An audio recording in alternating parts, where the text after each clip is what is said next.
Welcome to the Psychologym Podcast, a platform where we discuss the mental, physical, and emotional health of your world. Welcome to where mind meets body. With your host, Kristen McAdams. Welcome to the Psychologym Podcast, y'all. Oh, I didn't get cued in. Sorry, my bad. Everybody dances. You gotta do like that beat drop is like, you have to get into that beat drop.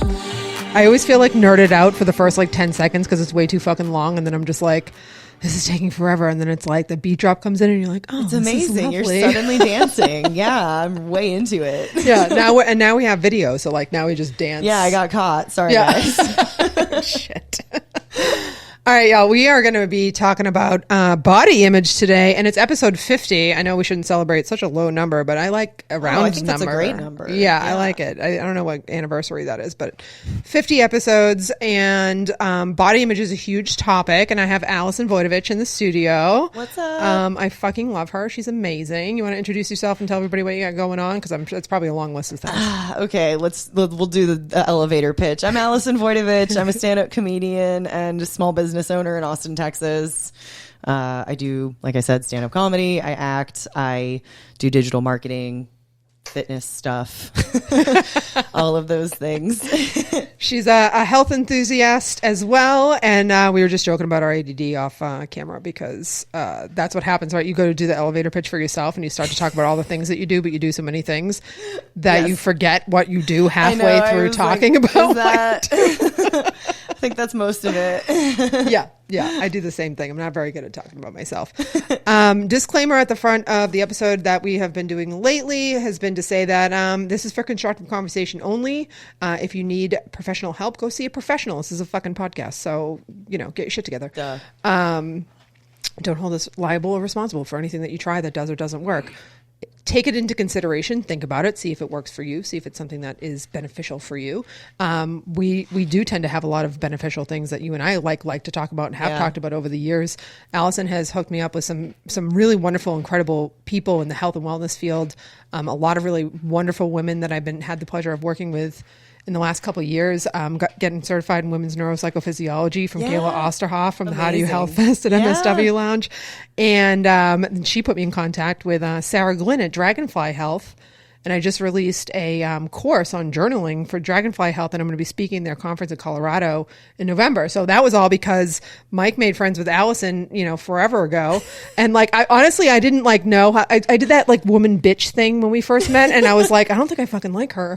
And then we were at Cap City Comedy Club for FPIA, and you're like, come sit next to me, and I was like, well, we're friends now, and that was it. And then we've been friends ever since, and it's been one of my favorite friendships ever. Kill him with kindness.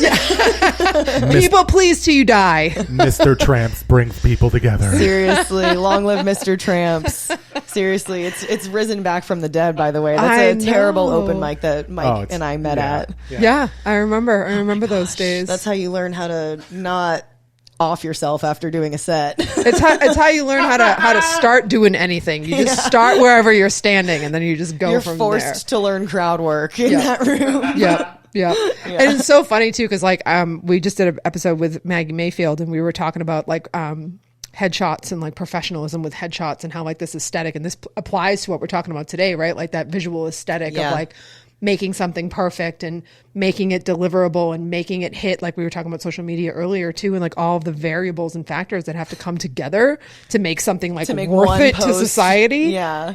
And it's just so interesting because it's behind the scenes, everything's very messy. And I feel like that's also true for this topic, right? Yeah.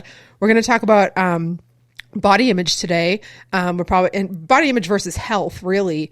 And how, there's this dichotomy these days that it's all or nothing of you're either a wellness fitness person, right, and or you don't belong in that field, and then you have to figure out how to love your body by eating corn chips or some shit. And it's this crazy, that dichotomy is so unrealistic, but it's what you see, I feel exactly in the social construct.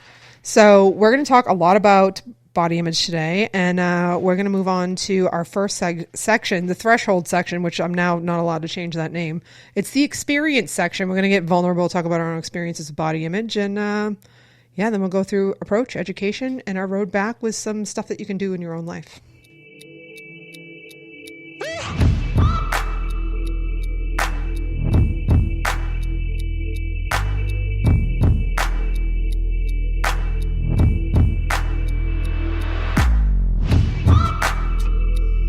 All right.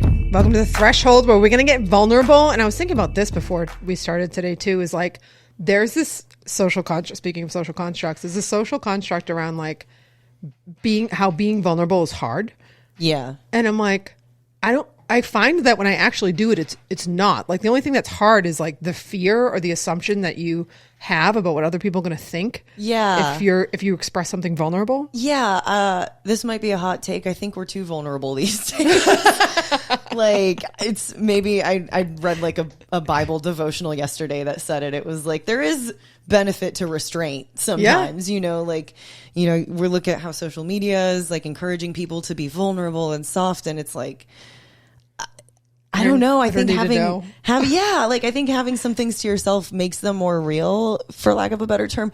But I like that. I like that hot take. I think that's an interesting take because that's very contrary, and everyone's like trying to push themselves. Because it's like it should be easy to be vulnerable because the people you're being vulnerable with care about you, right? So it's like I'm not going to go blast on Instagram about my breakup, but I'm definitely going to talk to my best friend and my mom about it. You know what I mean? So it's like, what type of vulnerability? Yeah, exactly. But I do agree. Like I think getting people to the place to be like, to start the conversation is the hard part, right? Because like, especially if you just meet a random person, you start with small talk. And then how do you progress that? I'm not. I know, but it's like, how do you even progress like interesting, not small talk to something deeper, right? Yeah. So it's like, if you bring up, like, how do we get from, hey, nice to meet you, to like, oh, did you know I had an eating disorder? It's kind of, that's the, which is funny talking hard. about that in the first place, right? With like how you and I met, like it was like, hey, come sit next to me, at Cap City. Right. And I don't know, I think it was through social media that we started talking. I don't even remember. Yeah, I think we were DMing each other more. Yeah. And then it's funny because being friends as comedian, like as you being comedian, Mike being comedian, standing silently next to each other in a room and just sharing a space, like watching people bomb or do great. Yeah. And you're just sharing the space and you're not really talking, but like when you share those little moments of vulnerability or you share those common interests, like it does kind of open the door. And I do think I like that point that we are being too vulnerable, but I also play devil's advocate in the sense that like there are so many things, like I'm the elder millennial generation, like we were like latchkey kids, and it's like very much like the how-to generation. Don't talk about anything. Yeah. Well, it's like we don't know, like none of us knew what the hell we were doing because we had 2-parent income, households, or we were latchkey kids, or we, were children of divorce, and it was like we had all this responsibility because that generation was like super emotionally immature. So like our generation has been like, we need to figure out how to do all the stuff and we don't know how to do it, so we turn to the internet. So like other people being vulnerable with specific things was kind of what I think led me down my own path in terms of like, what the fuck am I doing, and like how do I do it, and like are other people struggling with the same things, right? And I think that may be a generational shift too, is like there's like a bell-shaped curve and like we definitely tipped over the other side. It swings. So I do want to clarify, like I think people who have like a story, like especially something that they overcame that can help others, I do think that's very important to share, and I think social media helped with that a lot. Because also same, like I wouldn't have discovered fitness in the way that I did. I wouldn't have gotten into eating disorders the way that I did, but I also wouldn't have gotten out of them the way I did. Yeah, right. Slippery slope, right? So it's like, it can go one way or another. It could go bad too. It could go wrong. Yeah. So it's like, but I think overall, like it has helped, and I have seen people share things that have helped me learn so I don't make the same mistakes, or if I'm dealing with something, it's like, oh, thank God I'm not alone. Yeah. The not alone thing is really useful. I think that's the main thing for social media across the board, is like it has taught us we're not alone. You know, there's someone else out there that maybe thinks the same as you. Yeah, we all think our problems are special and different. Right. Which is kind of, it's humbling, right? It's like, okay. Like, oh shit, everybody deals with this. Yeah. So I do see the benefit in that too, but it's like, I talk to some people, I mean, working in digital marketing, people ask me advice about social media all the time, especially like how to build a personal platform, and they want to be an influencer, they want to be a thought leader in this thing. Yeah. But then they're like, oh, well, I'm interested in these 10 things and I want to post about these 10 different things and I want to like do all that. And I'm like, but do you want to share all of that of your life with the world too, though? Like, I post some personal stuff on my social media, but I'm mostly posting about comedy and like sketches and shows, like you can tell I'm trying to make you laugh or get you to come to a show, Yeah. It's like, it's There's some interesting to me that entertainment like, in there. it's interesting to me that people just like think it's brave to share their entire life on social media. And I'm like, I think you're actually driving yourself crazy, like by not keeping some stuff for yourself. Well, and like how much of that is validation too? Exactly. At some point it's like that's just a dopamine hit. You're addicted like to we'll trade tips for likes. Like yeah. Yeah, for sure. I do that on my page, but I do it because I enjoy it. Like I do it for fun. All my other pages I'll build, like the Psychologym Podcast page, I'll do professionally. Like, my personal page is not professional. I don't like being professional. I think that's part of my problem. Same, unemployable. But it's interesting that you bring up like the other things that you can learn from social media, because I feel like, so talking about being a latchkey, I didn't even intend to talk about this today, but talking about being a latchkey kid and trying to like figure it out for yourself, like being vulnerable in a moment of vulnerability, like I have struggled with body image issues. Mike knows this very well. My partner knows this very well.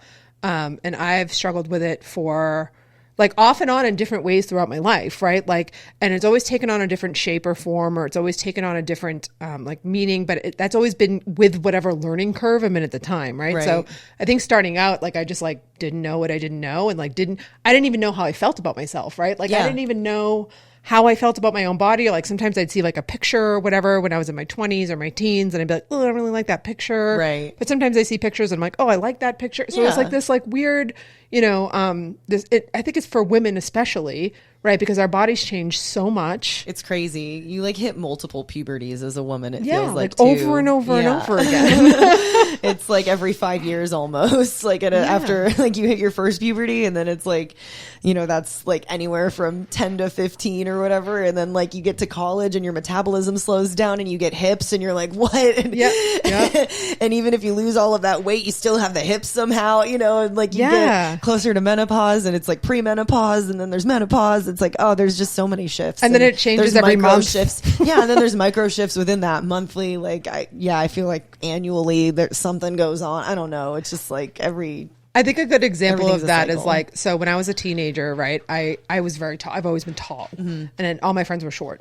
And I never remember being like that self-conscious, because like my tits grew pretty quickly, and like, I never felt like conscious about any of those things, but I did feel conscious about being tall, which is an interesting, like people always think of like body image as being like all of weight. my friends were shorter than me too. Yeah. And it's like, I always felt like I had to like crouch down, and like, I don't know if I got this like in pictures you're leaning. Yeah. You're like, and you're like trying not to stand in front of all the short people, and you're just like super subconscious about like, and like, I think psychologically, a lot of like my personal development stuff growing up, I was taught to, people please and like stay, like less than in a room, or like not take up too much space, right? That's a common thing we talk about these days. But I think that had a lot to do with it. That's a really common story a lot of women have been told, is don't take up too much space. Yeah, and when you're tall and you're growing up, like that's just one example, right? Of like one growth spurt that creates this whole like mental schema. Well, because being tall too, you're like, especially like you hit it before the boys, so then you're taller than all the boys too, and then you're like, oh my god, I'm never gonna be like the cute girl with the big boyfriend who can like like cuddle me and stuff. You're like, I'm bigger than all the men. I hate this. You can never really be in your feminine energy, and like everyone's telling you it's not gonna last. The guys are gonna get taller. It'll be fine, but like you don't believe them, and so you're just sitting there for 3-5 years being like, what's going on? Yeah, you're like, I guess I'm just a dude now. I don't know. Maybe that's what happens with a lot of the transgenders. Who knows with what goes, because like when you think about that stuff, right? You think about kids growing up now, it's gonna be 1,000 times more confusing. I think about that all the time. My most offensive joke I've never said on stage, but I'll say it here. I don't care. Is growing up, I was a tomboy, or as they call me today, transgender. I really think that's what's happening. Like, because to me, I'm like, I fell for anorexia. Like, I probably could have been talked into taking some tea. Oh, you know absolutely. What I mean? Like, I absolutely could have. Yeah, I was always into football. I was always into sports. Like, I was always friends with all the guys. The girls were not that. Like, no offense, WHS. I love you. 20-year reunions this year. I'm fucking coming for it. But I never felt like I wasn't on the cheer team. Yeah. Like I wasn't. I was athletic. I rode horses. So I was athletic in my own way. But like I was super into sports. Like I got along better with guys, and like when you have like a mother wound or a history with your own mother, right? Like girls, that feminine energy like messes things up. And then my dad wasn't around a lot, like not by his choice, but like whatever. And that I didn't have anything to balance out that feminine energy either. Right. So like I was just very tomboy, right? Yeah. Like I loved the Patriots. I loved. Well, it's what they say. It's like if a girl feels like she doesn't have anyone to help take care of her, for as misogynistic as it sounds, like if a girl feels like she has to do it all on her own, she will. Yeah. But that means she's going to have to step into more of her masculine energy, and it's like we're lucky these days that we can do that. We don't need a man. Right. But it's also like really fucking tiring to do everything. Yeah. You know what I mean? Yeah. And like I think a lot of girls don't even I personally didn't ever feel like I grew up like I had a very strong support system, but I was like, no, I can do it all on my own. I was very empowered. Like my family was very much like, yeah, you can do anything a boy can do. Like Like, you're like, now I have ADD. Now I have ADD. Dad took me hunting, like treated me like just the same as my brother, pretty much. You know, which was great in a lot of ways. But then it's like now I don't know when to ask for help. Yeah, and like that's kind of a similar thing where it's like if you don't think that you have the option, you're just not going to even consider it, and you're going to step up for yourself. And women can do that, but it's very taxing. Yeah, there's a big like separation that needs to happen between the social construct and like what actually happens in your unique individual experience, right? Because there's so many factors, much like trying to get like a reel promoted on social media. There's so many factors, right? That make up what's going on for somebody internally, and I think that's why the body image conversation is so unique, because the body image conversation is really, there's a difference between health, right? Like, and how you feel in your body, and the social construct of body image, the idea or the expectation that you like have to look a certain way, which is weird to me. Like I don't think I've ever felt that either, to be honest. Like that there's this like, I never thought I was going to be like a Victoria's Secret model. Like that was never like a goal. Yeah. But I think that's where we kind of like, that's where it gets very like nuanced, right? Is that there's this cultural, like social component, and then there's like your lived experience as an individual based off your unique experiences. Right. And that's why it's such a dynamic, complex topic to discuss, because it's different, right? Body image is different than your health, like your physical health and how you feel in your own body. It is. Yeah. I mean, it's so interesting, like looking at images of myself, like when I kind of started a health journey, when I was in reality diving into eating disorders. It's like, there's certain stages where I look super fit, but I know I was like starving myself and over exercising. You know what I mean? And I hated how I looked at the time. And then when I like stopped doing that and I gained some weight back, I would look back at those pictures and be like, why did you hate yourself? You had a 6-pack. You know what I mean? Yep. And it's like, I don't know, because I personally never felt like, no one ever growing up was like my family was always like, you're so pretty. Like it was never like I was talked down on or anything like that. I don't know where the body image thing came from other than my own head. Like I'm just a perfectionist, I'm sure there was cultural influences. I was definitely like self-conscious about, not really having like big boobs and like different things like that. And I don't even know where it came from though. Like, you just see girls on TV, I guess, and that's where you kind of get it. And I mean, I was also an actress, so it was like, well, I kind of want to be those girls. So I did want to kind of look a certain way, and I think that did kind of get planted in my head when I went to college to like make me think I needed to lose weight or look skinnier than I typically did to fit like the lead girl role, if that makes sense. To be like, but no one ever told me that, and like it, no one ever told me that. Kelly Kapowski and Saved by the Bell, like you have to be we had all the different sizes of people in theater, and I was mostly in theater. I wasn't doing a bunch of film, so like, but I thought maybe I wanted to do film, so like I don't know. I think it kind of seeped in like that. Well, and all of the efforts and all of the research and all of the things, there's so much research. There's like, I started diving down a rabbit hole earlier today, and I have a hard time doing research for the podcast because I will wind up on a completely different planet with the research. So I was going to say, like, all of the research that has gone on, it seems like nowadays, like we're tying our self-worth even more so to image, right? Like me and Maggie were talking about the social media aspect, and there's a lot of discussion about social media and the impact it has on like young women today. And Instagram's the worst. But it's solely based off algorithm. Like you can use Instagram to find, like we were talking about earlier, right? Like figure out healthy ways to take care of your body or your mind or connect with people. But you can search the wrong phrase and find a ton of eating disorder stuff. Like I was totally getting targeted with eating disorder content when I was on there and I didn't realize it.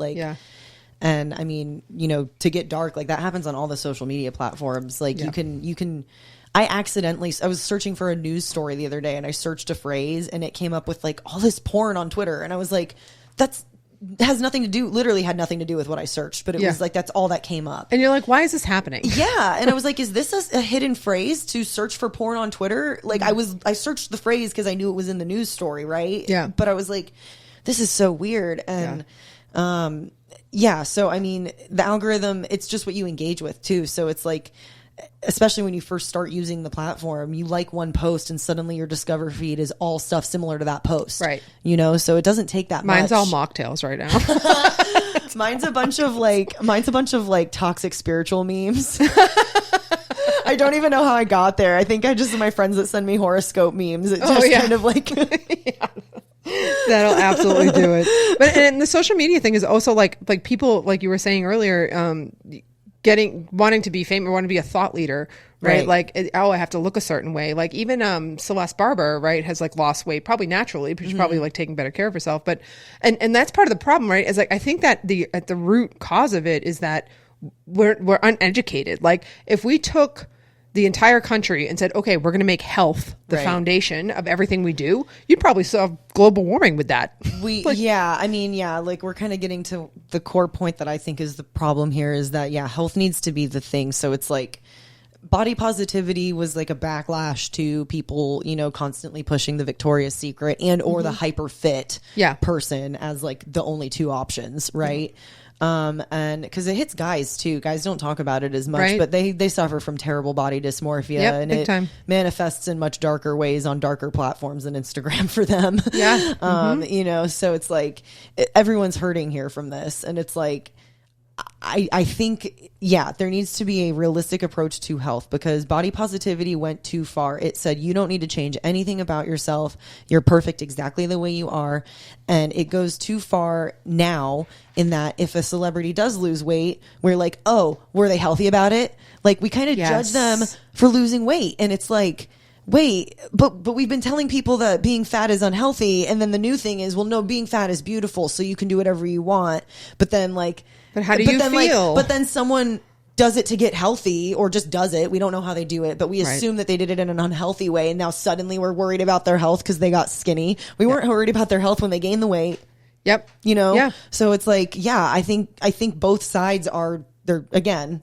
It's the we need bell-shaped curve. We need to come up here, right? Like health is the thing, and it's like some people sit at a heavier weight when they are healthy. Yeah, blood work should be the foundation. Look at the blood work. Look at the stool samples. Look at whatever the analysis needs to be done. Like look at those things. If the person has a healthy gut microbiome, their blood work is coming back good. They're not whatever, and they feel good and they're happy. Great. Yep. But like usually if someone is in an unhealthy state, skinny or fat, they are not hitting all those markers. They're either their blood work is off, their gut microbiome is off, or they're not happy and feeling good. It's like one of those things, right? So it's like, let's look at those things first. Yeah. But it's just, and I think too, like there is a subset of people in America actually trying to get healthier because we realize that our food supply is so fucked. And it's like people are trying to educate themselves on that. And I read somewhere it was like 3%. It's like, I mean, you know, whatever. But it's like there's still like it's not enough. Like it's not enough at all. But like I would fall into one of those, you know, once I kind of got out of the cycle of eating disorders, like the last 5 years or so really has been like, what's healthiest for me and how can I get more in touch with my food and how am I taking care of my body and like all that stuff. And then it shows like all of the pictures I used to look at on Instagram, like that I would envy. I'm kind of like, I feel like I feel that confident now. Like these girls that are out there just like doing their stuff. I'm like, I don't mind doing that now. Like I'm excited to go on stage. I like seeing myself on camera. Yeah. And it's like, I wasn't even trying to lose weight or look fit or skinny or anything like that. I just was taking care of myself. I got my hormones right. I healed my gut and I started sleeping more and exercising accordingly. You know what I mean? Reduce inflammation, reduce stress, reduce inflammation, the thought process that you have in your head about yourself. It all comes down to stress. Like, yeah, it really does. All types. mental, physical, emotional, societal. Well, and having your nervous system turn on when it's supposed to turn on, right? Like all of the things that we consider to be threats these days are not actual threats. So our nervous system comes on and it has no way to complete a cycle because you're not responding to an actual threat. Right. So you're just stuck with that elevated nervous system state. And then you're just like... My phone lives on Do Not Disturb because I impulsively ADD, but I'm like, I will let it, if I see it light up. Yeah. I'll let it, and then I'm like, who is that? Yep. Do I need to respond right now? And it's like, no. Yeah, no, you don't. You don't. Yep. You don't have to people please that person. But a million years ago, if I was in the woods and a branch suddenly snapped, me doing that would be beneficial. Yeah. So it's like, it's the same primal system, and I feel like people talk about this all the time, and I think it's become a more common thing to discuss. But when I talk to people about like, okay, well, that's your nervous system, I think it's hard for people to really gauge because we're so used to, like, some people can't even think about their own thoughts. Like, some people can't even like really say like, sorry, can't even talking with my hands. God needed to chime in. Yeah, God was like, yes, I approve. But people can't even think about their own thoughts sometimes. Like, they don't even know what they're thinking. Like, and then they're like resistant to journaling, or they're resistant to like even starting there and identifying like what it is that you're thinking. And that's part of what's driving so much of it, because otherwise you're just in your reactivity and you're just responding to all of these things. Do you think that's because a lot of people kind of have lived their lives letting others tell them what they need to do? Like they've been scared to like admit what they actually want. Because I notice like some people, if I'm working with them on a coaching setting, like it's the same thing. Like I told you this, I talked to like 3 or 4 different people this week that all had the same problem. They were all women, all trying to lose weight, and they had varying degrees of, I want to do it to be healthy versus I just need to lose the weight. Right. And the ones that were like, I just need to lose the weight, I always try to talk them into like, well, what's the bigger meaning here? Because if you're just trying to lose weight, you're not going to stick to this. Right. But like usually I can talk a client into like finding some other meaning. Like usually they don't contact a coach until there's some other meaning. Yeah. They might think that they just need to lose the weight, but there's some other meaning. Even if There's the other hook. meaning is I hate myself and I think I need to do it. Well, let's work on the hating yourself part first, you know? But like you need to find the thing. And usually it's a bigger picture thing. I want to lose weight so I can find a husband and have kids and raise a family. Like it's like some big thing like that in reality, But if they really are just like, oh, I need to lose weight because I'm too big. It's like, okay, well, do you think that, or has someone told you that? There's something really interesting about that idea too, like that visual aesthetic, which we'll talk about in the research section a little bit, is just aesthetics in general. But there's this idea of like, if you're on that path, right? Somebody once asked me like, it doesn't matter what motivates you as long as you're motivated. And I've always been stumped by that question because I'm like, oh, like it varies in so many different ways. It does. But I think about this that brings ethics into it. I'm think about that. Sorry. Yeah. Right. Like it's not like, so he asked if this happened like 10 years ago. He asked me and I was like, I'm still to this day, like, I don't know. Yeah. And sometimes it doesn't, I think the answer is it depends, right? Like that's like mental health. Like everything is, it depends. But there's this thing about, I think maybe for men too, probably for men too. It's usually for men too, of imagining yourself being healthier, like imagining yourself feeling better, imagining like, and we're very visual, like humans are so visual. Right. And if you can imagine yourself in a different place in your life, right, that's the thing that kind of motivates the path. Right. But that's where it gets, again, like it's kind of sticky. Some people can't even imagine it. Yeah. Some people can't imagine it. And then, but if you're not, like if I don't imagine myself like working out and another weird thing about this is that if you imagine it, your brain thinks you already did it. Yeah, true. Your brain wants it to be true. Yeah. Yeah. But if you're not imagining it, right? Like if you're not thinking of yourself in a different light, or if you're not entertaining the idea that like your life could look a little bit different if you were healthier or felt better or even looked better. Right. Right. Like, how do you then move toward that goal? Because if not, otherwise you're just like, well, this is fine. Yeah. And you're not really addressing anything that's actually happening for you. And you have to care about yourself enough to address those things. So there's this weird catch-22 there with that. And like, that's one of the things that I got held up with a lot with body image and the body positivity and all of that, was that I'm the type of person where like, I'll try on any idea. I'm like, oh yeah, like maybe I don't know. Like, let's be open to this. Right. And like, I went through a bunch of health issues. I gained like 80 pounds in like 2 months. Ugh. My joints blew out. Like I'm still like working on all of that. And it's been such a journey for me, and just a different, talking about different phases that you go through as a woman.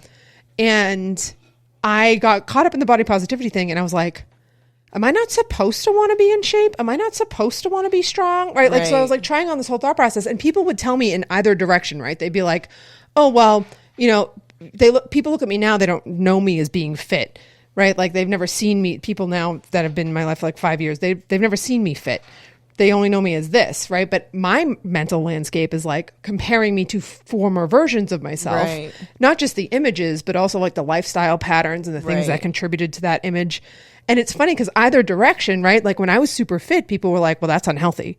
Yeah. And now I gained a lot of weight and people are like, well, you don't care about yourself. You must not love your body. And I'm like, no, I posted No. a meme similar to this the other day. It was like, as a woman, you're either too young or too old for everything, because as a woman, being the perfect age is when you're a man. Like, and it's kind of relevant. Like people are, especially, I don't know what it is. Like people love to comment on women's bodies. Like you see it with pregnant women. Like you see random people coming up and touching pregnant women's bellies without asking. Like, but you see it with weight loss a lot too. Like I've had many people say that to me too. Like, no one has ever really commented when I was on the heavier side, but as soon as I start to lose weight, they're asking if I'm okay. And like the only person I'm not annoyed with when that happens is my mom, because she knows my history with eating disorders. So it's like, you know, but everybody's got an opinion. Everybody's always got something to say. And then we have our own opinions too. Like I was at this is a perfect example. Is I love going cycling. I was at Cycle Bar and this woman next to me, she was older. She was like in her 60s and she was like, it annoys me when people aren't on the beat in Cycle Bar because my brain really likes it. It's actually really good for you psychologically. And I'm like, everybody can we just go on the left, beat. Right, super easy. This girl was going absolutely apeshit. And I was like, in my head, my immediate thought was, that doesn't look healthy. And then I was like, my second thought was, mind your fucking business. Right. Like, maybe she just really needs to go fast. Yeah. Like I don't know her. I don't know what her fitness level is. I don't know Right. what her health journey is. I don't know anything about it. I'm just taking my lens and judging her actions through my own lens. Right. Definitely. Yeah. That's a big thing for sure. And I think, you know, that kind of gets a lot of people when they start a health journey too, is like they're viewing their own journey through the lens of all these influencers that they're following, and then they're suddenly like, well, I'm not doing all the stuff they're doing, so I guess I'm not good at it, you know, or trying to fit yourself into some sort of package or some sort of routine. Or they try to just like completely revamp their whole life one week, and like and it's like, you're setting yourself up for failure. Like this influencer is doing those things every week because they've built it over 10 years, you know what I mean? I look at how I was living 10 years ago, and I have so many different habits now, you know what I mean? And it's a combination, like you have to let it snowball. Well, again. and people don't like that. And we'll talk about the aesthetic next in the next section, but that's part of this aesthetic idea, is that like people won't, it was again, such a how-to generation. Like all the courses, like you can get a better education, honestly. Like of the 20 years I've been studying psychology, like I could take like 6 months and like maybe 10 grand instead of the hundreds of thousands of dollars I spent in school and learn more now. I told you guys I learned YouTube SEO on last week. Like literally, like I work in digital marketing, and neither of my degrees are in that. All of everything I've learned has been from experience or courses I bought online. Yeah, just your own journey, learning, like trial and error, figuring it out, asking questions, talking to people, right? Yeah. Like all of that stuff. But there's something about out there now, like people aren't interested in people's journeys. They want to see you after you've succeeded, and then they want you to tell them how it happened. there. Yeah. And then they want to put themselves into that mold or that program, right? Right. And it's like when I do 75 hard, I always do 75 hard. It's just good for me. Like I sit all day, so like for me to like mentally be like, okay, I'm going to check these boxes today is good for me. It's not about body image though. Like people always think that that's about body image. People always think you're doing that to lose weight. Yeah, and it's not. And it's so funny because like in January every year people will rope you in, lose this much weight in 6 weeks and all this shit. And it's like, that was one big thing I did for myself this year. I was like, I'm not entertaining any of this. Like I'm not going to like get all hyped up and try to put myself in some sort of like weird thing. Cause like, I think that's a little ADD too. Like I'm just like, I need a new challenge. I'm bored, you know, like, but this year I was like, no, I don't want to get into that like perfectionistic crap, you know? Yeah. Yeah. The perfectionistic stuff helps, I think, until it doesn't. Like I think yes, it's a great point. Like they're really good for beginners, like to just get you to like try something, and like because a thing I've talked about with people before too is like you know, you say like trying to get someone motivated to feel better and like be happier and all those things, but a lot of people like they say it when you start losing weight. I didn't know how bad I felt until I started feeling better. So like people just like, it's hard to like conceptualize sometimes until it actually starts. So I am pro like challenge like that, especially for beginners, just because it can help kickstart some sort of change and make them feel better a bit. Like a learning process. Yeah. So like the people who like, I love the Whole30, like that's kind of what I got me into this. And like, you know, I probably won't do one again for a long time, but like if I do now, it would be like, okay, this is a reset. Like, but I don't really eat a ton of stuff that isn't Whole30, and the stuff that I do, I know it doesn't bother me. So it's like, you know, it's basically like a good training wheel, right? It's like you start with this. You just don't want to see someone like start with a Whole30 and then be like, this is how I'm eating forever. If that genuinely makes you happy, I did that. I ate like that for almost 2 years. It's like, if that makes you happy, great. But like, you don't need to do that either. You can like test things out and literally actually listen to your body, see how it affects you. Yep. And that's eventually, I think, what it should progress into. Like, I think people should really treat their bodies as a thing that they're trying to understand more so it functions its best. Because instead of having like answers that somebody else is giving you, trying on the right. answers. So, and then like, and definitely I've tried on so many different things, but it's like, again, like I'm taking the pieces that work. I'm trying the extreme maybe for a little bit just to see what the extreme feels like. But usually I come back somewhere in the middle and like I just take the pieces that work for me, you know? I love like, that you said that because that's so, I feel like once that's you so find important. once you find that, it's really easy to stick to because then it comes as a habit. Like the days of me worrying about going out to eat and not finding something are over. Like even if I go to a fast food place, like I can figure it out. Like, and I'm allergic to gluten, you know what I mean? Like, so it's just like, not You that I'm learn going your to a own fast body. food place, but it's like, you know, you figure it out. So, and I think that's something that we've just not been taught. Like we're just so disconnected from our own bodies in a very weird way, even though like we live in this. And the research has changed so much and the information has changed so much. You know, like our ability to research these things have changed so much. I know Kayla Osserhoff always talks about the gender gap in women's health studies. There's so much, less research on women. Yeah, and we kept trying to push ourselves, especially like women in the 80s, you know, like whoever was in their 30s in the 80s, which is probably the boomer generation, right? Screwed health-wise. Yeah, they were just like, we just have to mimic the men. Yeah. And now that they're stressed. Yeah. You know, like, so it's like, yeah, that whole gender gap and like figuring out, like Kayla always says, like be an N of one. And I really love that message. You know, because you can try on different things, you can learn different things. And, you know, I did Atkins for 3 years. Means be your own case study. Be your own case study, right? Yeah. And I've done the same thing, right? Like going through those like Whole30 or Atkins or whatever, just because I didn't know. Right. Because I just didn't know. I don't know I'm not good at cooking. I didn't know how to feed myself, right? Yeah. And like so many women, like women out there. That's many the other women. thing is like even doing a challenge like that where you're forced to cook for yourself for 4 weeks, it kind of like push yourself up against a wall. It makes you start cooking again. You know what I mean? Mm-hmm. So many people come up to me and say either I don't know how to cook or I hate cooking. Yeah. And I'm like, okay, well, let's like stop right there. Have you ever tried using spices? Okay. Like it's very interesting to me how few people like don't even really cook anymore. It's so funny because Ta Cole was talking about like food being like a spiritual process and like a community based thing. And that was such a foreign thing to me because I was raised on convenience. Yeah. Right. Like you never prioritize the food over the other things. Like you have to show up for people, you have to show up for work, you have to show up for your tasks for the day or whatever. And you never prioritize feeding yourself first in a day.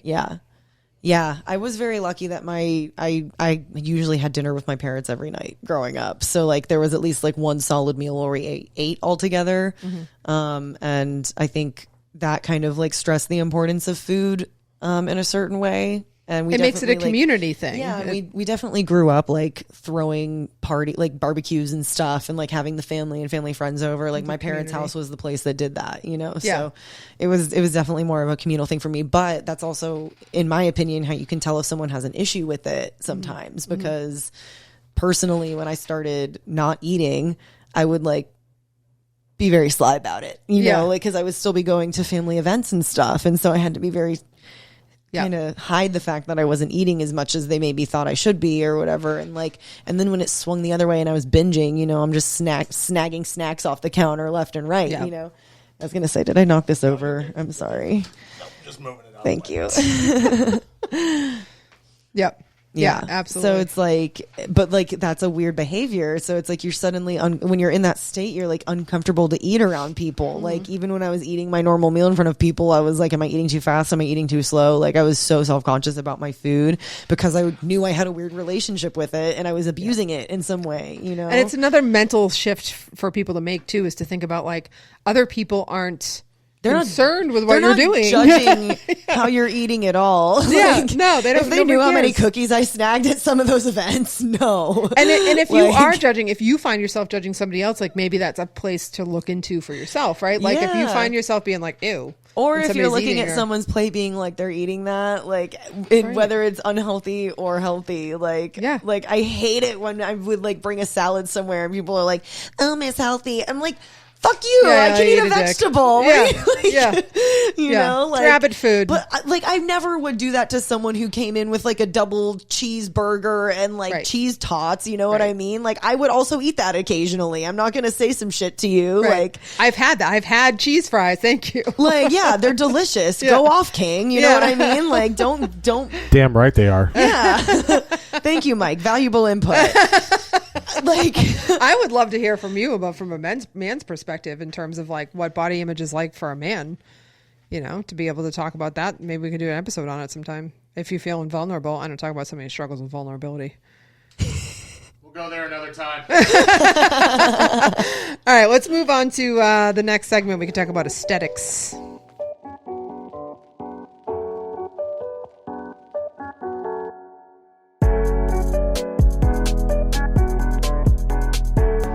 All right, welcome to the approach section. We're going to talk about education, talk about some research. I just dumped my drink all of myself. There's fruit in it, so it got stuck. So there is so much research, like, and this research goes, and I want to say way back, but it's so funny because in the grand scheme of things, like when you're talking about research, it takes like 30 years for a study to get adopted into the general public. And I always I don't want to look at research from like the 90s or early 2000s because it seems so old. Right. But in the grand scheme of things, like, it's not. Yeah, like, yeah, it's like 30 years of research is like a blip in comparison to like human evolution, you know? So I gotta like break myself of the habit. But one of the things that I started to research, and I looked up the word aesthetic because I did see research in the past around how like humans are naturally drawn to aesthetics. And like, depending on your personality, like you could have a personality that's actually stronger in aesthetics, like more drawn to aesthetics based off different variables. And there's a ton of like aesthetic theory and stuff like that. And I'm working on developing this process for clients that brings them through different elements of the self. And I call it the endogenous aesthetic, right? So it's sort of like creating this matrix of understanding like your internal world, like your internal beauty, right? And understanding what that means. And the thing that stood out to me about some of the research on aesthetics was that they talk about the difference between like the quality of the thing itself versus your internal response to that thing, and how like we're such visual people. We could do a whole episode like on that. And they were talking about like, you know, we're drawn to sunsets, we're drawn to like the budding rose, we're drawn to like these images, like that's a lot of what social media is. And there's something about like the nonverbal aspect of that layered with like our speculation of it, right? Like you can see an image and you look at it and you make an assumption, even if it's a sunset, right? So when you think of like that being a reality as the human condition, and how that must apply to like when we look at other people or we look at ourselves in the mirror, and like whether or not that's visually pleasing to us, and how morphed that can get, in terms of like whether or not you do believe you need to be like, you know, the leading lady in the TV show, like whether or not you do need to be a Victoria's Secret model, or on the reverse, right? Like maybe now you think you're beautiful because you're overweight, but now your health is failing, right? Like, so all of these different things about how the visual aspect of how we determine what is beautiful is actually a really like long-term research thing. But then we start to like break it down. We start to like layer it into things, right? We start to like break it down in like gender and race and, you know, culture and all these things. We put all these categories on it. Yeah. And it's like there's like universal beauty and then cultural, or like more like microscopic beauty, if that makes sense. Like I think like, yes, everyone loves a sunset. Why do you think every human loves a sunset or sunrise? Let's say sunrise. Yeah. Because that means a new day is here and the sun is going to help us see things so we don't get killed and we can do our stuff and grow our crops and we're alive and yay, we survived, you know, like we all think that's beautiful because that's what it's told us you're alive for another day for however long, right? So like every human is probably going to think that's beautiful to some degree, and like the bright colors, for whatever reason we think bright colors are pretty, right? Yeah. But it's like, you know, locally, we don't have giant gauges in our cheeks like they do in tribes in Africa, but to them that's like a rite of passage. You know what I mean? Like, so it just like, I think it's conditioning. It's like a construct. Yeah. But it's like, even if we're talking about like the global beauty, that's still just based on what humans think, right? Like other species think other things are attractive for different reasons, you know? Right. Like we think a flower is pretty because it's bright, but like the butterfly likes it because it's food, you know? So it just, it depends. It's all like the meaning that you make. And once you realize that you make up the meaning, like, and that's what's hard to capture, I think, in research, right? Because, and that's why it gets broken down, you know, with such specific like cultures and genders and things like that, because that's how you study something, right? Like you have to specify to study. Hello. There. Did I mess this up? Hello. We have high quality cables in here. Hello. There we go. I was going to say, you have to get more specific in research, is what I was going to say. I was trying to have good posture there. Dang. The microphone does not appreciate your good posture. I know. We're talking about health over here. Jeez. Got to take care of my spine. But I think to a degree, right, it is like the meaning we make, right? It is like the way we think about things, and we have to challenge the way we think about things. Yeah. So like, I think, and that can actually be hacked to our benefit. You know, like if someone, I know I keep kind of talking about clients and stuff, but there's so many examples of people that fall into these things. Like I had a client who, again, hired me because she was too fat and just didn't like how she looked and all these things. And she always just talked so terribly about her body. Like she was just so mean to herself. And I really worked on her about how, like, cause the self-talk is where it starts. Like, and for her, she just couldn't get over like the way she looked. And so I finally was like, okay, stop looking at yourself in the mirror. What are you proud of yourself for doing this week? And she was like, oh, well, you know, like my daughter got tired on this hike, so I had to like carry her for like 2 miles or some shit. And then she like, and I was like, oh, your autistic daughter who you birthed through your body that you're complaining about right now that you take care of every single day, and she loves the hell out of you because she has special needs and you meet them, you know, like, you just carried her, like, and I kind of just talked to her about it like that, where I was just like, okay, so you hate the body that gave you your daughter and is able to carry her around and take care of her and, you know, be there for your husband. And she just was like, yeah, you're right. And it's like, why? Like, why would you hate your body? You know, like, why do you hate your body? It's like, if you cannot stand how you look, stop thinking about how you look. Think about what it has done for you. And if you think about what it has done for you and honestly what it's put up with for all the shit you've put it through, maybe you'll start respecting it a little more. You know what I mean? Like the fact that you've made it this far and you've done all of the things you've done and your body hasn't failed you yet. Like that's a thing to be thankful for in itself. And if it has failed you and you've bounced back, even more thankful, you know, like I think we just look at it in an interesting way. Like, I don't know, we're kind of told to ignore what goes into it or around it or near it, when in reality it literally affects how you behave and all think these like counterintuitive, counterproductive messages, right? Yeah, it's like we're not our body, but we definitely live in it, and it definitely affects who we are. Like before I quit taking birth control, I was even more paranoid and anxious and had breakdowns all the time, and I had no idea that those hormones were making me crazy. You know what I mean? So it's like certain things have effects you don't even ask for. Oh yeah, the hormone. I could do a whole, not even an episode, a whole damn podcast on hormone health and what that means and all of the constructs that we've built around it. Like, The one thing I'll say on that is like when we start actually admitting how much women's hormones differ from men's and treat them as such for health and weight loss and fitness goals, we're going to kill it. Like as soon as I got my hormones in line, everything else fell in place. Yep. Absolutely. And it does start with stress again, but stress in all of the aspects. Like stress isn't, again, just mental. It's even that I feel like people have a hard time like figuring out where to go for information, right? Like they have a hard time because like if you go to an OBGYN, that's a different set of information. Yeah. If you go to like a holistic health doctor, that's a different set of information. Right. If you go to, I spoke with a tantra sex therapist who's going to come on the show. Nice. Super interesting conversation, right? There's all these like elements and aspects involved with trauma and thought processes and chakras and energy and like all of these things that are involved with hormones. Yeah. Like that, it all centers around that. Well, there's a reason why they say like, what is it?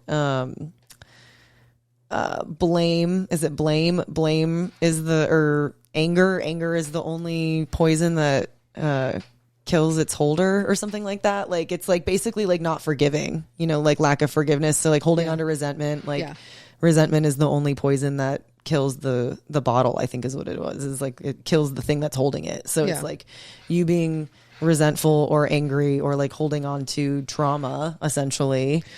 I'm so glad that you brought that up. It kills you. Like, so anger, this is the approach that I take in my practice with anger is that it's one of the 5 nervous system responses, right? Yeah. So it's a fight response. And people always are like, oh, it's covering something else up, or oh, it's you can be just angry. You can totally be just angry, right?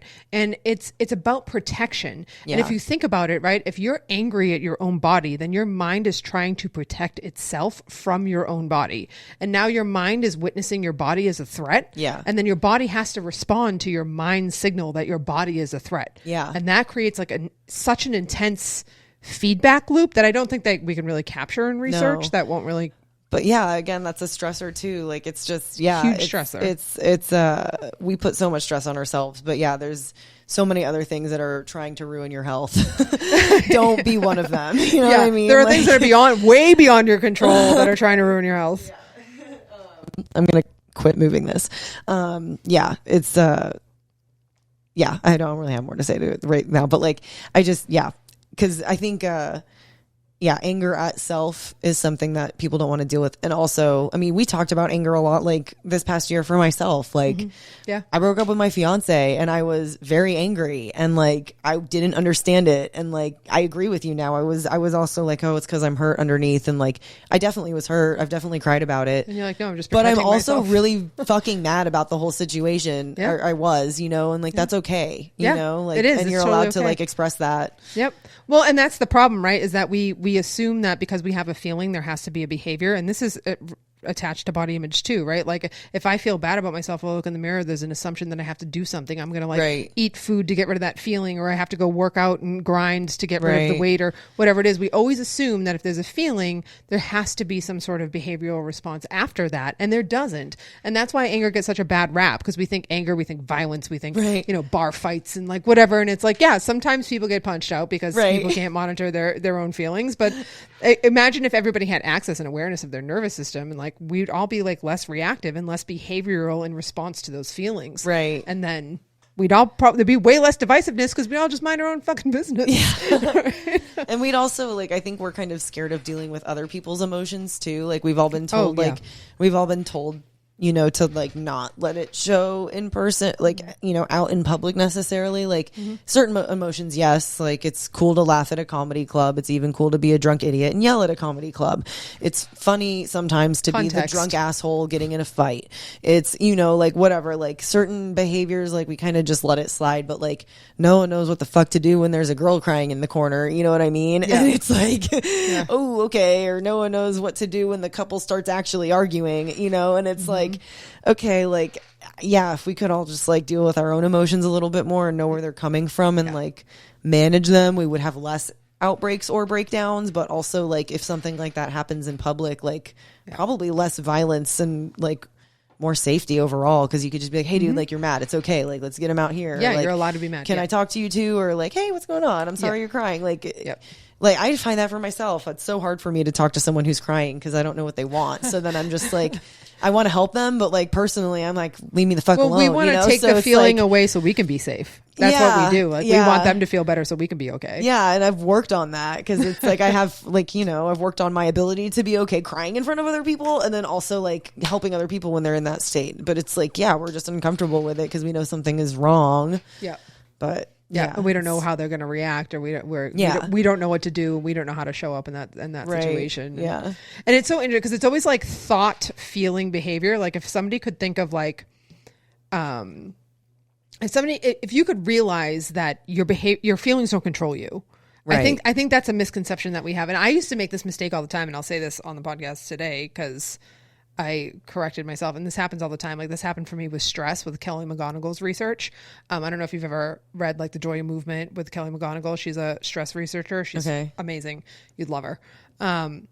She was like, I screwed up, and I have been teaching people my whole life that stress is bad for them. She's like, but to a degree, we need to have stress. It just needs to be correct. So I had this realization the other day. I've been telling people all the time, throughout my life and in my work that feelings are not controllable by free will. And I'm starting to think that that's not true.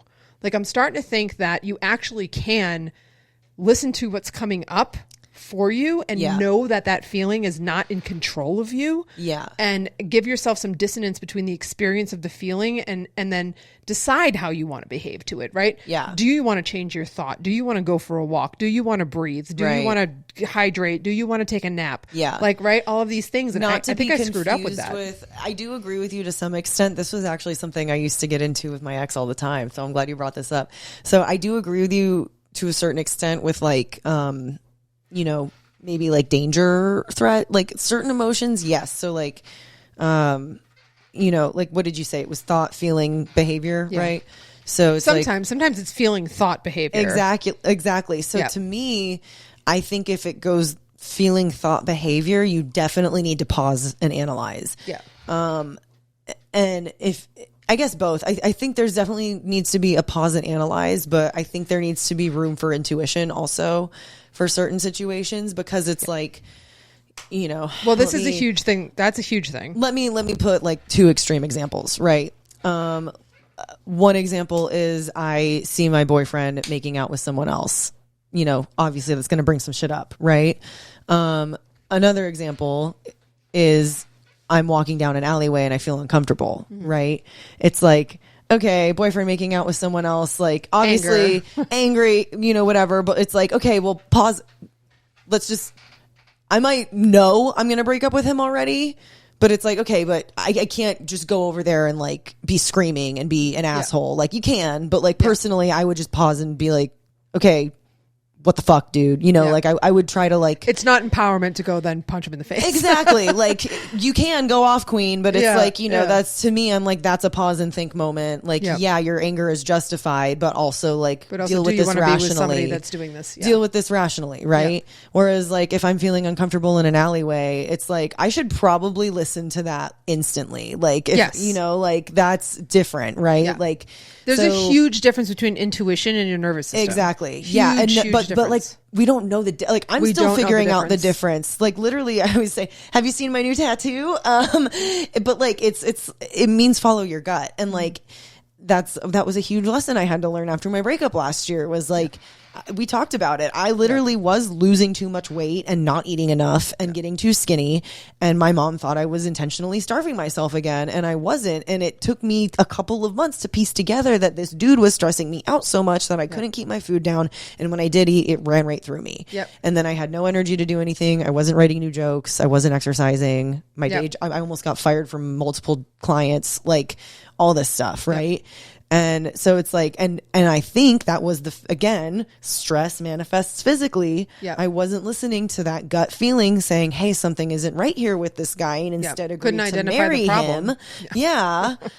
And then so my body just decided to start breaking down and make it so loud I couldn't ignore it. And so it's like, if it's intuition, you're going to hear it eventually. Yes. But learning sooner than when you have like 5 different medical conditions come up for it. Like, well, because really, you want your nervous system to turn on when it's supposed to turn on, right? Like if you're walking down a dark alley and you are not able to overpower a potential threat, right? Like you want to be scared walking down that alley. You want to be hypervigilant. You want to be attuning to every sound, everything, right? But if you're listening to your intuition, you're probably likely going to be in a relaxed state, right? Like, because if you're in a relaxed state, that's when you can hear, see, attune, take in more, you know, like rest and digest, right? All of these things. So that's like getting people to actually relax, which has also been a soapbox of mine. Because we respond to the wrong threats, right? So some of this research was interesting too. Like, so the original aesthetic research that I was talking about was from like the 1997 or something, or 2001, something like that. And then the more recent research was talking about how a lot of the stress that women cross-culturally feel is related to meeting standards of attractiveness.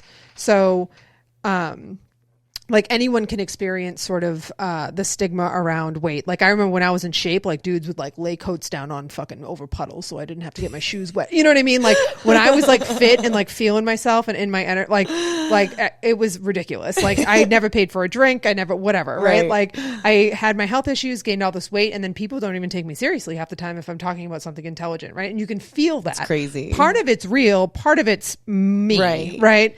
part of it's the way you're thinking about it. So I think it's interesting that the study focuses on things like our standard of attractiveness, right? Because that's not a threat. Right. You know what I mean? Like Yeah. you're out there and you're scared that you don't look a certain way because to a degree, right? It's real, right? I did experience that, Right. but it's not an actual threat for me. Right. And do you think we're detecting that as a threat because like biologically we're primed to look for mates? So it's like our biology is doing that to us. Yeah. Yeah. Yep. Yeah, so it's like It's primal. there's a survival mechanism to it to be self-conscious to some degree, but it's like, okay, it's not life-threatening No. if you have those extra 10 pounds on you right now. You know what I mean? Like, Yeah. No. It's like... and other people's opinions of you. I think that's the biggest Yeah. piece, right? It's other people's opinions of you are not life-threatening. that used to be life-threatening. Yeah. It's really, I think this is actually coming down to like our biology isn't meeting how our society is today again, because biology moves so much slower. And it's like, yeah, a couple thousand years ago when people were judging you or they didn't think, they didn't like you, you did get kicked out of the group and then you did die. So it's like, that's why public speaking is a fear for so many people. It's because usually the only time that happened was because you were on trial.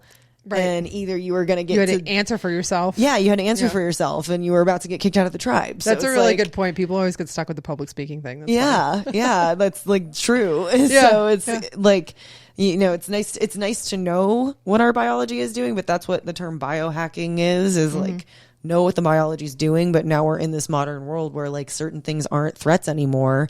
And there's so many other types of stressors being detected as the lion chasing you that the cortisol is just dumping everywhere in your body. And then we have all these health problems. So, what I find with the research is that the majority of the things that we're perceiving as threats are social constructs. Yeah. Right? Like even like FOMO, like missing out. FOMO. FOMO, YOLO, like all of those things. Like, oh, if I'm not traveling the world and like diving into like beautiful blue cavernous caves, then I'm not living my best life. And like, I know it's so funny. I mean, this might be a personal issue, but anytime I'm feeling a little bit down on myself, maybe my set wasn't as good as I wanted it to be, or like, oh, money's tight this month or whatever. Usually it's like I'm driving home from a show and I'm feeling like that or whatever. And then halfway through the drive, I'm like, bitch, you just hosted a weed show and like sold out in downtown Austin. You know what I mean? Yeah, like, you remember the thing that the success prior to the failure? Yeah, what are you complaining about right now? You know what I mean? Like, it'll be fine. Like, in the grand scheme of things, like, even things like, I mean, I know it sounds crazy, but it's like, even bigger stressors, it's like, you're going to figure it out. Like, there's going to be a way. Like, the stress that you might be a difficult path, but like, you're going to figure it out. It's the stress you experience about anticipating the fact that you might not figure it out that gets in your way. Exactly. Right? It's the stress of like, if I don't accomplish this, if I don't lose the 10 pounds, if I don't look good doing this, then, and then your mind catastrophizes and you're like, I'll fucking die. Yeah. Right? And you're like, no, that's not true. But so we can move on to the last section for the road back and we can talk about ways to engage in your own life. Yeah.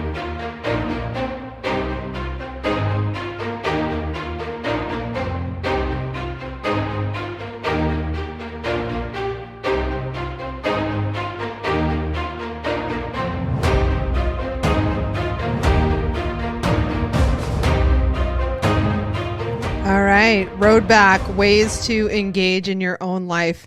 I laughed at the research because there was like my way of like how I've overcome these in my own personal life, and then there was like the research, and like the research said you can mitigate the impact by applying measures aimed at changes in your psychology, social construct, not construct, that's my word, psychology, sociology, and cultural areas. And I was like, no shit. Yeah. So they're basically like, you can change by changing your life. Wow. That's really The research is like, oh, we just defined the problem like super hardcore and caused more stress for you about why this is a problem. And then like, this is how you could, like, here's a big vague post about seriously, that's like literally the what is a woman? Well, it's anyone who feels like a woman. You can't answer a definition with the word shit. Yeah. It's like oh, you want a solution? It's whatever you want everything. To be. Yeah. Oh my gosh. Yeah, that's crazy. But ways that I've worked, and it's been different at different times throughout my life, right? It's been different over different phases because the problem, like talking about identifying the problem's been different every time. And like as you evolve throughout your life, the problem is going to be different, and that's fine. You get to be it. part of the psychology piece is like this excitement around like I get to have a new relationship with myself all the time. Yeah. Which I think is super cool as a woman, right? Like you gotta get to meet yourself and like get to learn where you're at. I feel like I'm every meeting day. myself literally every day, like just depending on where I am in my cycle. Like, Yeah. you know what I mean? Like it's crazy. And just making space for those like past versions of me, like that forgiveness around the past versions of me that didn't know what they didn't know. Yeah. And they were trying so hard and those versions were so lost and the only way I've ever been able to look at my past self is with gratitude, like to feel good about it, because it's like, look, like, yeah, last summer you saw me, like I was mad at myself and like a lot of the anger was at myself, but it's like, it wasn't like I hate myself. It was just like, dang, like how did you miss those things? And like, not even calling myself stupid, just like, man, you know, but you really have to just convert that to like, okay, well now I know, you know, like, because if the longer you take being angry and ruminating on why didn't I know, you're just wasting more time because now you do know. Yeah, you start today. You start right here. You start right now. Like I did the same thing with all these health issues that I've had because I had major life changes, right? I went from waiting tables 5 days a week, walking 12 miles a day, doing 2-a-day workouts, fucking going to school, like had like my responsibilities different, my stresses were different, I was going through a divorce, like all of these things were different. And then I quit smoking cigarettes, I quit my birth control, and then I took on a completely sedentary profession that and a profession that like kind of shuts you down. Like this is a whole nother episode I'll probably do. I'm just gonna tag all these episodes. But like it shut me down for myself because it's like you have to show up a certain way. You can't really show up as yourself in my profession. So there was a mental aspect of that really shut me down too. And physiologically, like I got mad at myself because I was used to being a certain way. I remembered myself feeling fit. I remembered being able to lift a lot of weight. I remembered all of those things, my clothes feeling better and like liking what I saw, you know, in pictures better and all of that stuff. And I got mad because I was like, why can't you do this? Right. You should be able to do this. But the truth is that my body was like, we can't do this. Yeah. Right. You have to, there's certain things that you just have to like, if it's a health issue, it's like you have to address the health issue before you can address like the aesthetic issues. And it's not worth it to be mad at your body because I was mad at my body. I was like, you know, like I said, you have to come at it from a place of like, I'm so sorry. I love you. We're going to figure this out. Like, you know, we're like, I'm not happy with how you look right now, but you're not happy with how you feel right now. So let's work together on this. And cause I mean, it's an ongoing conversation and like hormones can change so quickly, sometimes for reasons out of our control.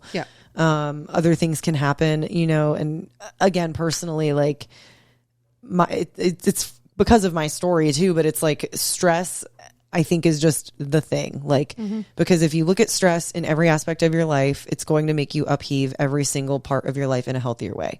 Like, again, I think stress is physical, meaning how much are you exercising or not, which means you can be exercising too much. If you're doing HIIT 6 days a week, you're actually probably fucking yourself up. It can be physical also in what you're consuming. It's physical also in your environment.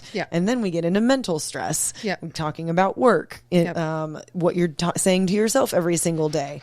Financial stress, interpersonal stress with those that you love, those that you don't love.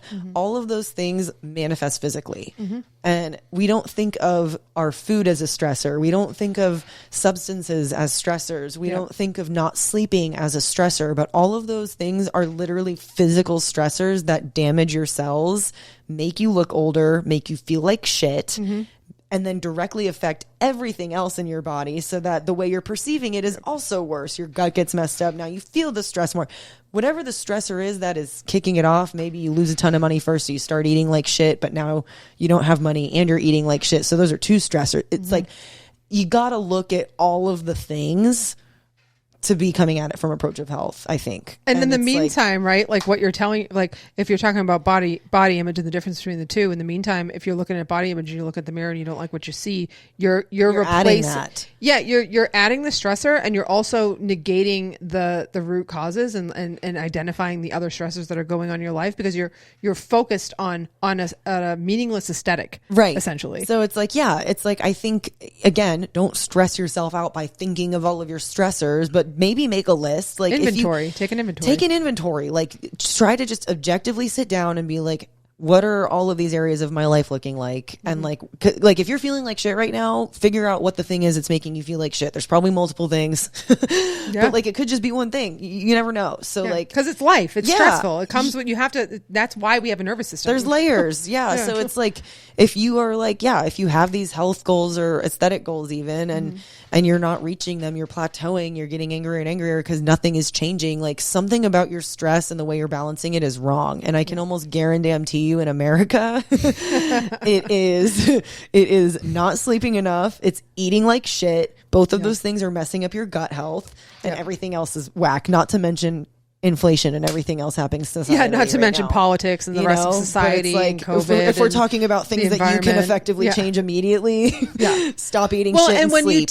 when you take ownership over those things, and you are less stressed, then you are less reactive, and then it makes you available to deal with other stressors. It makes you available to be a better person. It makes you available to be more present with the people in your life. And and you can and then you enjoy those moments, and you don't feel like you're wasting your life. You don't worry about anything that's going to happen in the future, because you're in the moment and you're enjoying the moment that you're in, even if you're stressed out. Like sometimes, like you can enjoy the moment that you're in, even if you're not feeling great, or even if you're not, even if there are stressful things going on. Like the more you take care of yourself, the more you identify those things, the easier it is to be okay in life. Right?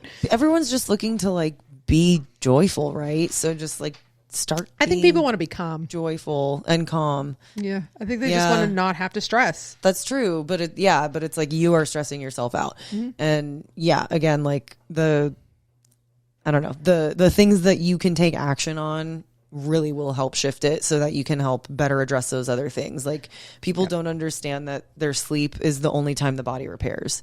So it's like if you're sleeping less than 7 hours a night, like you literally are letting your body fall apart. Like it's that's how the cells then people repair. stress about and sleep. then people stress, how do I sleep better? How do I sleep better? Stop eating like shit. Again, it's a cycle. You know what I mean? So follow me on Instagram. Well, then you also have the people that are like the team no sleep too. Yeah, like there's team no sleep so people, unhealthy. and all those guys end up millionaires and bald by 40. So it's like, cool, your money's taken care of, but like, do you like how you look? So and again, you don't need to do that to make money. You don't need to do that. Don't. Like and again, that does work for some men. Like props to men, but again, I think this is a men versus women thing. Like most of the successful female business owners I know are not that way. Self-care is the foundation for successful female business owners. Exactly. There's a couple of them that are like that, but again, they usually have health flare-ups, and I see it. It's like, it's literally like the female body resists the masculine way of working, and that's okay. I'm not saying women shouldn't work. I'm saying that we just need to understand men and women work differently. Way differently. Like if I don't have my morning to myself to kick off the day the way I want to, same. Like, and that's so important. But for dudes, they can roll out of bed. For dudes, at least a lot of dudes, they can. It's not optimal, but they can just do it. Roll out of bed, whatever, just go. I get jealous of him all the time. I'm like, how do you fall asleep so easy? How come you can just do this? But they do. They have a 24-hour reset, right? Like they just reset every 24 hours, and I'm like still struggling. We get a monthly reset. Yeah, exactly. It's called just watch a baseball game on the couch after dinner and you fall asleep. My women have modern women syndrome, and they get on that thought train, and then they overthink, and a lot of that overthinking is directly related to their ego, because their ego internalized fears from their parents when they were younger. And then so I heard there's a scientific reason behind this. Actually, I can't remember what it's called, but I guess like when you're awake during the day and your brain is keeping you alive and helping you function and be awake, very active while you're awake, it obviously has like byproducts that it releases, like dopamine, things like that, but it has like a waste that it releases that is like, it's supposed to be like cleared up throughout the day. Like the body does a pretty good job clearing it up, but there's an excess of these proteins toward the end of the day. So the body has to kind of clear them up. But because men and women have similar sized brains, their brains release about the same amount. But because women tend to be smaller in physical frame, they're like, they don't have as much.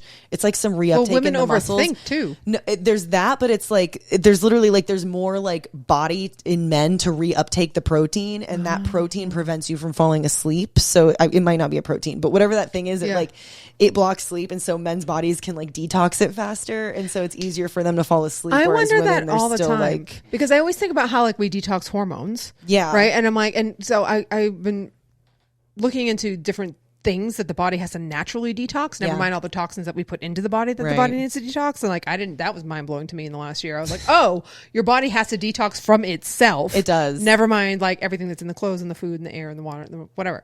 And I was like, I wonder if that's true for neurotransmitters. And I wonder what, like SSRIs and things like that are doing to the brain if that's true, right? Like if because we don't know. There's so many things that we don't know. And like, what if our brain needs to detox from those things? But that's a different topic. It might, yeah. I'd be interested. Yeah, I'd be interested in. So how do we detox those proteins as women? I mean, well, it's like your body just naturally. Well, it's like your body naturally. Like it's literally just like it's a thing every night. Like I'll have to find the study because this is vague. I bet exercise helps. It does help actually because it is something to do with the muscles reuptaking it or something. So it's like because there's more muscle insulin on that. or like glucose. Yeah. So I'll have to find it, but. It's very interesting. But yeah, I mean, on it personally, when it comes to like detoxing the excess hormones, I'm really fascinated with estrogen, especially like there's 4 different types of estrogen. And one of them in particular is the one that makes you hold on to body fat.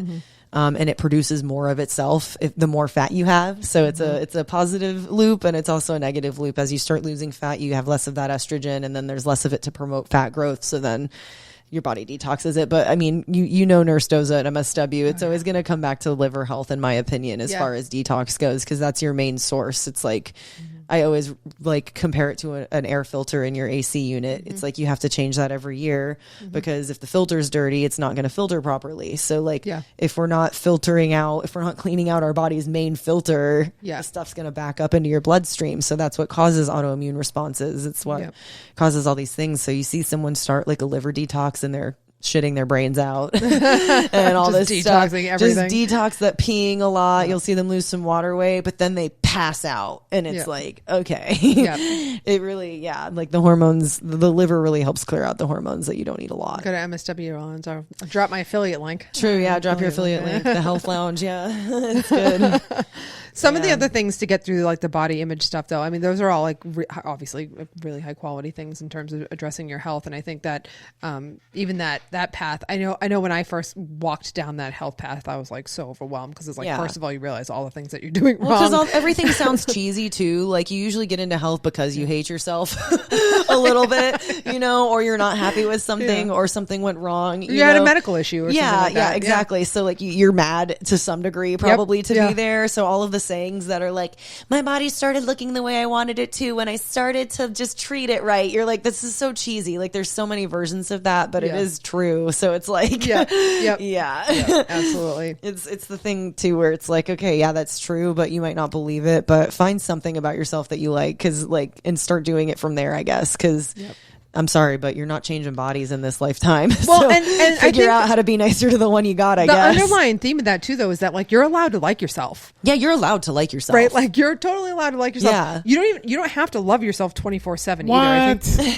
I think that's a big thing though. Like people are like, oh, I'm supposed to love myself. And sometimes we don't. Sometimes we're pissed. Sometimes we don't like ourselves. Yeah. Like give yourself some grace and give yourself some freedom because I don't always love myself. I don't always like myself, but sometimes I really do. I was going to say, it's a healthy balance. I think you need to be hard on yourself sometimes to stay like objective. But a little bit ashamed to like know when you did something wrong. A little shame is like, healthy. Direct. You got to direct. Like a little shame is healthy. You need those markers to like understand like what's coming up that you're like, oh, I shouldn't do that again. Yeah. Right? Like but it's like, you're allowed to love yourself. That's very true. Yeah. And that comes to mind because some of the things that I've done to work, I wouldn't say work on my body image, but just sort of like be in my body is like, first of all, get totally naked, go in the mirror, and fucking dance. Like just shake your body. Yeah. Feel yourself in your body. Feel the way like your joints feel the way your hips feel. I cannot, oh my gosh. Yeah. You saying that, I cannot recommend any sort of mobility like that enough. Like anything that gets your joints moving, even if it's just silly dancing or if it's a more like practiced mobility, something like whatever it is, like do the thing you're afraid to do in your body, right? Like you in your body more, like because then you can feel when you're doing good things for it or not if you literally just listen to it. But like some people aren't even doing those things. Well, it's like my massage therapist will do that too. Like he'll like I go once a month and I get like all that shit worked out, all his toxins worked out, and he'll like shake my body, you know. And it's like I think an older version of me would have been like, Yeah. I don't want you to like shake my fat. Yeah. You know what I mean? Yeah, yeah. But like, I'm so used to doing it now. And like, and it's made me really comfortable in my body after years of just like. And talking about detox, shaking is a great lymph detox, actually. Shaking and skin brushing. Yeah. Oh yeah. I do that every day. Yeah. And dancing is like such a big movement now. Like people are super into just dancing and enjoying movement and enjoying being in your body. I love going dancing. Yeah. If you don't want to go to a gym and pick up heavy shit and put it down, like any kind of movement can be joyful. Any kind of movement can be playful and fun, and it doesn't have to be like as rigid as people think it has to be. That's also a thing I told all the women I talked to this week was like, I asked them, what do you like to do when you work out? And all of them said, I don't like to work out, but I'll do weights. And I said, no. What do you like to do physically? Do you like to dance? Yeah. Do you like to skate? Do you like to fucking hike? Like anything that moves your body outside of the stereotypical ways that you move throughout the day, right? Like there's so many, like everybody has their own version of these like micro movements that they do all day, every day. And like, you'll notice like my fingers like fucking broken. I was going to say phone. The same knuckles always pop for me. Like I just did it. I hold my phone like this, like an asshole, and I have like arthritis in it because of that. But there's like little things like that you don't even think that you're doing, and then all of a sudden you're like, oh, I'm in pain. Yep. If you're moving your body, anything that, like Tony Crisp used to say this. Tony Hawk probably says it too. But if you're anything that's like kind of different, like a different movement, is useful. And the other thing that's like a weird thing that I do that I'll admit live on a camera is that I take a lot of selfies. I take a ton of selfies. Yeah. And I really like it because it shows like I can see different variations and like how I felt or like, you know, what was going on with my skin or like if I'm feeling myself one day and I feel good and I'm like, oh, I want to capture that. Even if I feel bad, sometimes I'll take them just to see that, like, just to see myself. Yeah. You know? Yeah, I usually only take selfies if I'm feeling good or I'm dressed up or something. I'm not going to lie. But I will say I did actually, I don't know why I had the impulse and it felt so weird at the time, but I did take a selfie right after I broke up with my ex when I was like bawling. Yeah. And I think I did it just because I was like, I need to remember that I can't get back to this place again. And like I found that picture the other day and I was like, oh, I'm glad I took that picture, you know. But like it was just the weirdest impulse to me to do that, because you don't see yourself in an emotion. We never actually see ourselves. Like, that's another thing that's interesting about body image is that you'll never see yourself through anybody else's lens, and everybody's lens is different and informed by different things. I remember when I was little, my mom this is gonna sound so silly. If I like got upset about something when I was such a sensitive kid, I would cry over like I would get scared so easily, and like I would be crying about some shit. And if I was like really in it, my mom wouldn't let me go to the bathroom until I was like for sure done crying, because if I went in the bathroom before I was done crying to like wipe my face or go pee and I saw myself in the mirror, I would start crying again. I was like, I couldn't look at myself being so sad. Ugly cry. And I was like, oh God, this isn't good. But it's like that deep-rooted sense of like, I'm not supposed to be this way. I'm not supposed to look this way. I'm not supposed to have feelings. Because right? When you feel bad, you're like, oh, you look so sad. Yeah. I would like make myself sad seeing myself sad. Yeah. Yep.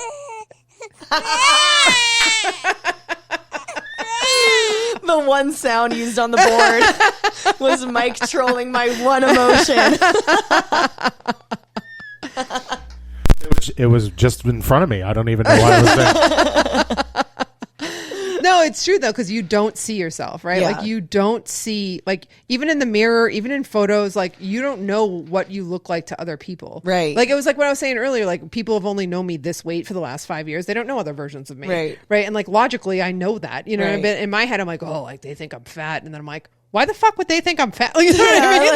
Like, no, I think I'm, you know, exactly. It's I think. Yeah. Exactly. That's most of it. And it doesn't matter. Like once you realize that the thing you're afraid of, like if you're afraid of other people thinking a certain way about the way you look, once you realize that they don't give a shit. Yeah. No, like literally. it's only you. Think that about cares. how much you think about yourself versus how much you think about other people. Yeah. They're thinking about you the same amount or less. You know what I mean? Like, it's like, and how many assumptions you're making based off all of that. Yeah, literally. If you consider yourself an overthinker, they're also overthinking about themselves, not you. 100% So, themselves. 100% yeah. themselves. Yep, absolutely. Yeah. No, I think that I could talk about this all day. Like, I love this topic so much because I think it's gotten so out of hand culturally. I think it's like, I think we don't know how to talk about it because there are so many different angles to hit it with. Yeah, it's like, I don't know. Personally, it's like, love yourself. And to me, I think loving yourself is being healthy. You know, it's self-care, which is like taking things that care you of don't want to yourself. do, like turning Netflix off at 11 p.m. Exactly. Or like, yeah. you know, Like self-care isn't just indulging everywhere. Like, no, it's not. Self-care a spa is day. also having discipline to know that, like, okay, if I turn the Netflix off now, I'll wake up and I'll sleep well for work tomorrow and make the money I need to live the life I want. So it's like, there's discipline in there too. But yeah, it's like, I think allow people to love themselves, allow yourself to love yourself, and don't judge other people for how they're doing that as long as they're not hurting someone else, you know. But it's like, don't be annoying to the girl who's eating a salad for lunch, and if they are fine with whatever they're eating, like, it's if like, you have a judgment, it's your fear. yeah, it's your like fear. it's like, if she wants to run a marathon on the weekend, she can. If they want to sit and watch Netflix and binge eat ice cream all day, they can. Yeah. If they're happy with their lives, whatever. You know what I mean? And it's okay like, if you have those fears about yourself, as long as you know that they identify them, right? I've like sat and binge ate ice cream all day. You know what I mean? So it's like, I get it. But yeah, it's like, just don't, I think everyone, again, like, coming back to we might be too vulnerable now. It's like, maybe we're also a little too nosy now because everyone's sharing all the time, you know? Yeah. People are just demanding it from each other. They just want to know. Yeah, I want to know 'cause, why the girl in the cycle again, class next to me is going so hard. Now I'm obsessed with knowing I'm not alone, right? So it's like, why are you being different than me right now? I thought we were doing the same thing. Now I need like, to be validated shit. all the time. Yeah. I need to know I'm not alone. Nope, sometimes you are. Yeah. Sometimes you And that's are. okay too. Yeah, totally okay. Figure it out for yourself. Be an N of one. Be your own experiment. It was awesome to have you on today. Thank I'm you glad so you much. came in. Yeah, I always love doing this show. Yeah, we could talk for fucking ever about everything. Definitely go check Allie out. Drop your socials. You can follow me at Alliwo, ALLIWO, on pretty much all the things. It's my website too. And For all the things, for comedy, I'm for mostly health on Instagram. coaching. Oh yeah, I mean follow. That's my personal Instagram, so I post a little of everything. But yeah, alliwo.com is my comedy website, and flabstofitness.com is my fitness one. That Instagram handle kills me every time. I'm like, what the? Yeah, seriously, that was me thinking I was clever in like college. Yeah, rags to riches, flabs to fitness. Yeah, Let's go. Yep, cute. Yeah. I love it. I love it. Well, thanks for coming on. Thank you. And thanks for tuning in. We'll see you next time.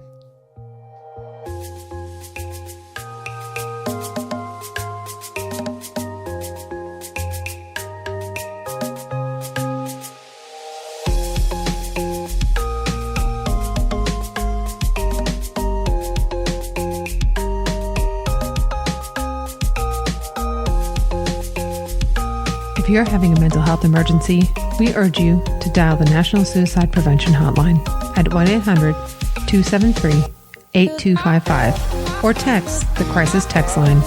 Text HOME to 741-741.